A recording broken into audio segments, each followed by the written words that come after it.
part one was so much fun. We had to do a part two to show you exactly what to do, all the tactics, all the tools to make your autobiographical dreams come true. How to write your epic, awesome autobiography. Part two is coming at y'all right now, right here.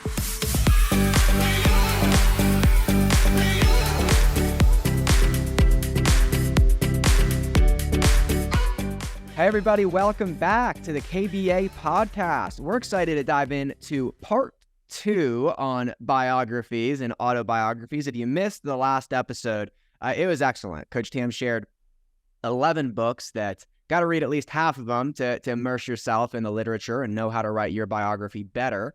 But this time, we're going to just dive right into the meat and potatoes, the tips and the tactics that Coach Tam has for us. So Coach Tam, take it away and get us started with what our audience needs to know about writing their autobiography and writing their story. Okay, I will do it. But I want to bounce off of something you said at the end of part one. You were talking about, we recommended 11 books that people read, and you were talking about the covers. Like this one, The Sun Does Shine. This is about the wrongful 30-year imprisonment of Anthony Ray Hinton for murders that he did not commit.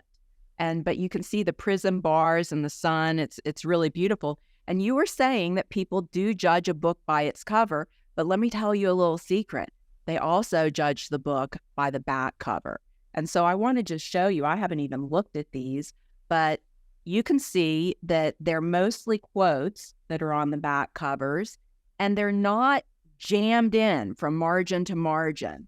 To me, that is one of the novice mistakes of writers who are putting together their books, is that they just jam every word they can possibly get in with all the margins. This one has some pictures on the back and so on.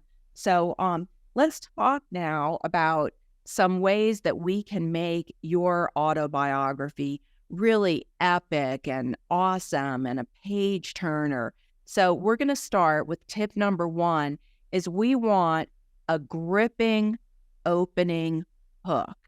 And what I really love to see is I love to see a cold opening. So let's say, for instance, I could open up some of these and read you some of these that we've recommended. But Unbroken, this book right here, this guy survived at sea for like 96 days after a plane crash in World War II. Well, a cold opening on this book might be he is in the middle of the Pacific Ocean and sharks are circling his little plastic raft.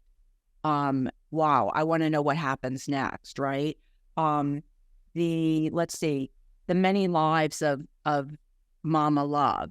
So this is a soccer mom who got addicted to heroin and started stealing the cash and credit cards out of her neighbors' wallets when they were at soccer games, and just going into cars in her neighborhood and seeing what she could find. Well, cold opening here might be the day the police burst in and her children are crying and screaming and they're locking her up and she's freaking out because she hid the heroin in her dresser drawer, right? So that's a good way to start an autobiography, is just take sort of like the most dramatic thing that has happened and start there, and then you can kind of unpack the rest of the story around that opening hook. And you can go back in time, you can go forward in time. I think a fun kind of technique is a circular, like where you start someplace, you go through a whole story, and then you circle back to where you started and unpack something else that happened at the beginning. So that's tip number one, is we want a gripping opening hook. Number two, and I can't, this could be number one, okay, because it's so important, is great writing, excellent writing, awesome storytelling, okay? So we don't want this to be a dry, boring read. We want it to be pretty. We want it to sound nice. We want it to sing and dance and and really be enjoyable to read because the writing is just so excellent. The way that you become an excellent writer is to become a very good reader of good books. And listen to what you like, that turn of phrase that you like, the way that they injected humor right there, maybe in the midst of a tense moment, something funny is said. Learn the skills of good writing before you write your autobiography. Zachy, I see your wheels turning. Yeah, no, I love it. I was actually thinking, Coach Tam, on that point, it reminds me of when our house got broken into in St. Croix, and you were held at gunpoint for well over an hour, going through the house, the people wanting to see things, and they came to this like board game that was like in the shape of a treasure chest, and like open up the treasure chest, and there's these little gold coins, and they're like, "Is this real?" You like, hold up, it's fake. It's a game. Yeah. So there always is humor in our experiences, and that's actually on my list too, but we won't jump ahead. Let's do number 3. Okay, I have 10 tips for you. So number 3 is vulnerability. So what we want you to do in your autobiography is look at the ugly parts with honesty, but not self-pity. And this is a quote that has really stuck with me over the years and has really been helpful to me as well. We live, as you know, in a cancel culture where if people don't like something that you say or do, they're going to unsubscribe from your network. And unfortunately, in the Christian realm, they may also continue to destroy your reputation by talking about you and writing about you. And even if they don't, there's lots of people on the internet who hide behind anonymity to say nasty things. But here's the thing, is if you expose your own embarrassing parts of your life, nobody can ever do an expose on you. And if you put it in the light of the gospel, look, this is what God redeemed me from, you don't have to have any nasty secrets, because you've gotten it all out there. And I read a long time ago that in the public eye, what people are interested in when somebody's had sort of a fall from grace or a public failure, they're not so much interested in the lurid, detestable details of the story. They're interested in how well you can take a punch. They're interested how you're going to hold up under a beating. That's what they're looking at. And if you will carry yourself with dignity, then that will be respected, even if the details of your story are kind of disrespectful, right? And kind of make you look bad, right? So I found that to be a good practice just in life in general, but especially when you're writing your autobiography. Look at the ugly parts, be honest about it, take personal responsibility, and don't try to justify it or come across as being like you're feeling sorry for yourself and you're full of self-pity. I've read a couple of autobiographies that were sort of like that, and they get crucified in the reviews. All right, number 4, and Zach, you had mentioned this earlier about what you like about biographies and autobiographies, is inspiration value. And I think that is a main takeaway, is as you start writing the outline for your autobiography, think about where are the inspiring parts of this story and what can the reader take away from it that will really help them, that will help them grow, that will help them to reframe the negative things that have happened to them in the positive light of the value that has been derived from it. Zach, feel free to pop in at any point. No, I love it. I love it, Coach Tam. We're all sitting at your feet, enjoying this. Okay, excellent. Number 5, I want to see your autobiography somehow communicate resilience, the resilience of the human mind, the resilience of the body. Some of the books that I had recommended in part 1, like Born a Crime by Trevor Noah, the one that I referenced earlier by Anthony Ray Hinton, The Sun Does Shine. Unbroken by Laura Hildebrand. These show the resilience of the human body in really difficult circumstances, and how people mentally survived. In Unbroken, there's a part of the story where these people who are in the prison camps in World War II, they were starving to death, like literally starving to death. And there's something that happens in the mind where the mind gets so clear. And it's kind of like one of the values of fasting and prayer, where the mind gets so clear when somebody is physically deprived of nutrition.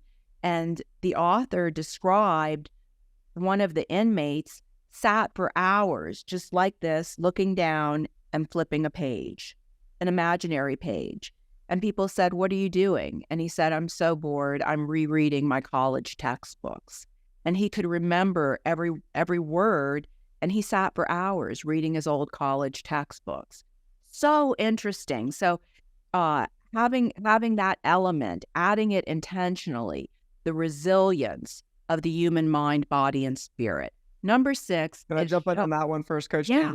On the inspiration factor, because I think there's kind of two things that we could, try to prompt ourselves with, that you were kind of getting at, Coach Tam, that we see that kind of draws inspiration, that kind of motivates and inspires people, is what's possible, right? By seeing like what has been like the dark, deep valley that, Coach Tam, when you've told your story, you talk about, being in a pit so deep that you said there's not enough life in my lifetime to climb out of this. Yeah. Right. So seeing like what's possible in coming out of tragic situations, and with that, what it takes. There's actually a great entrepreneur biography about the guy who started BlackRock, co-founded it, called What It Takes. Right. And that title like kind of grabbed me, because that's kind of part of the reason why we read these types of inspirational tales, is because we want to know what's possible and what it takes. So as you're writing and as you're communicating, Coach Tom just said in the chat, these are all great keys to all forms of communication. But to kind of prompt yourself in your writing and in your preparing of your work, we want to show what's possible and what it takes. Like people want to glean that from your story. Right. Amen. Amen. And I'll go over this list again at the end. Our live audience is saying, what was number 3? What was number 2? So I'll go over the list again at the end. All right. Number 6, showing, not telling. We want descriptive writing. We want dialogue. Number 7 is ruthless editing. We don't want unneeded, wordy, boring detail. So number 6, we want to be descriptive, yes, but number 7, we don't want it to be unnecessarily full of boring detail. And I know that probably all of us have read books like that where, it's like 7 pages of your grandmother's farm. Enough already. Okay. We get it. You're on a farm, right? So we don't want that, because that turns readers off. All right. Number 8 is surprises, twists, and turns. And you have to be really a skillful writer to write this into your story, because you could just get it all out there, but then you've just ruined it. You just ruined the surprise for somebody. If you write it in a different way, now all of a sudden you can weave in these twists and turns, and where I know I've been reading or listening to books at times where I will literally gasp and go, "Oh, no way. Really?" Right? Has that ever happened to you? We want that to be in your book. Give us a couple of surprises, twists, and turns that will make us gasp and be shocked. And that's fun. That's fun for a reader. Number 9 is humor, especially in tense situations. If you can work in humor. I was just reading recently The Many Lives of Mama Love by Laura Love Hardin. And when she was first brought into prison, she was a soccer mom who got addicted to heroin and ended up perpetrating identity theft on her neighbors.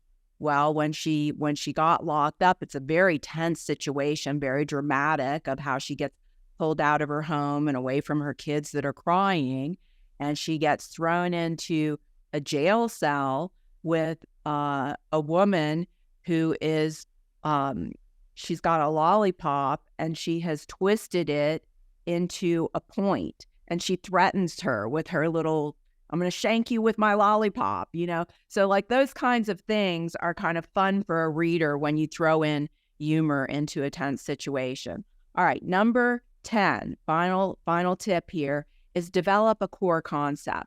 Great autobiographies usually have a central idea that unifies the entire story throughout the book. So ask yourself, what will readers take away from my story?